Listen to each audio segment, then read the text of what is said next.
World War II is great for the mob. The world was at war, and they were at peace. For the first time in a long time, they were really at peace, you know. And the world was at war, so what could be a better situation than that? And more to steal, too.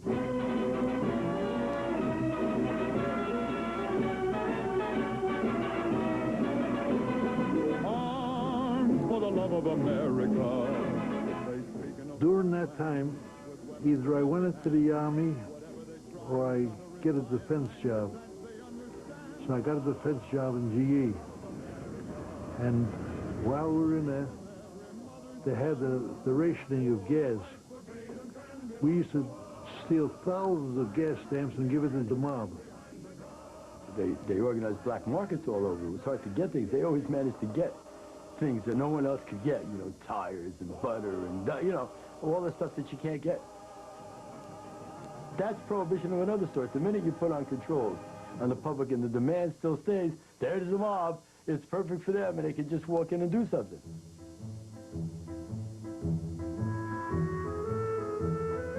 The broads. Numbers. 412, 475, quarter each. Mostly enforcement. How I say enforcement? You have a store. They case the store for a week or so, see how things are, beepity-boppity-boop, and if they see there's much action, they go into the store owner and they say, we want a piece. Now, if you didn't want to give a piece, that's fine. You got either hurt, you got either blown up, or you got wasted. 1942. The mob hears the best news in years. The Normandy is supposedly sabotaged. In New York's Hudson River, a 5-alarm fire sweeps the former French luxury liner Normandy. The liner was receiving finishing touches as the United States Navy auxiliary ship yet when flames broke out. For 4 hours... The burning of the Normandy makes the Navy see potential sabotage everywhere. So, the mob's resident genius, Meyer Lansky, pitches the Navy the idiotic notion that only one man in America can save our ports from sabotage. Prisoner number 92168, Lucky Luciano. Even more idiotic, the Navy buys it. One of the greatest farces was the suggestion that Lucky Luciano could be used to help save the port of New York. Ask yourself this question. If the port of New York was saved from any further acts of sabotage by the help of Lucky Luciano, who saved the port of Baltimore? Who saved the port of Charleston? Who saved the port of Boston? Because if you check, there was heavy tonnage going out of all of those ports, too, without anybody protecting us. So the farce was created that he'd been very helpful. The naval officer who concocted this whole idea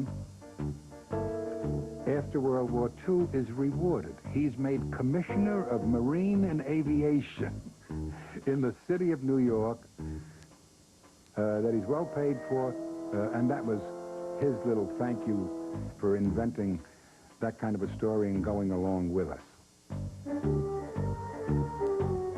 Lucky Luciano was allowed to agree to deportation and then get a pardon from the same man who sent him to prison.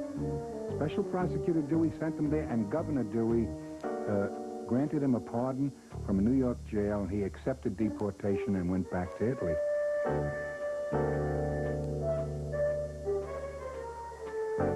Charlie Luciano's free. Lucky as ever. Not so his fellow crime boss, Lepke Buchhalter.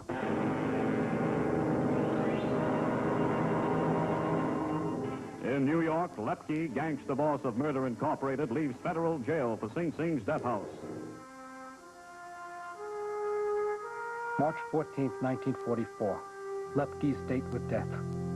The one-time king of the labor rackets, boss of Murder Incorporated, knows where all the bodies are buried. But he won't rat.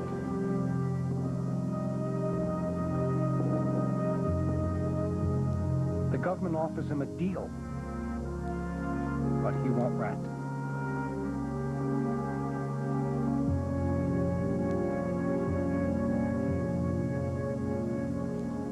Lepke knows his own friends have betrayed him, but he won't rat.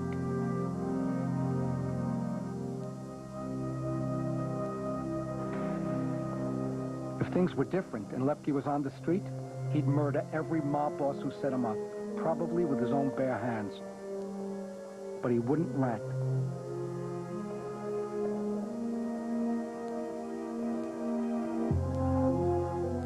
At 11:16 p.m., Louis Lepke book-hauled the Fries in the electric chair, protecting the very men who had betrayed him, rather than become a rat. The code of loyalty is still in place.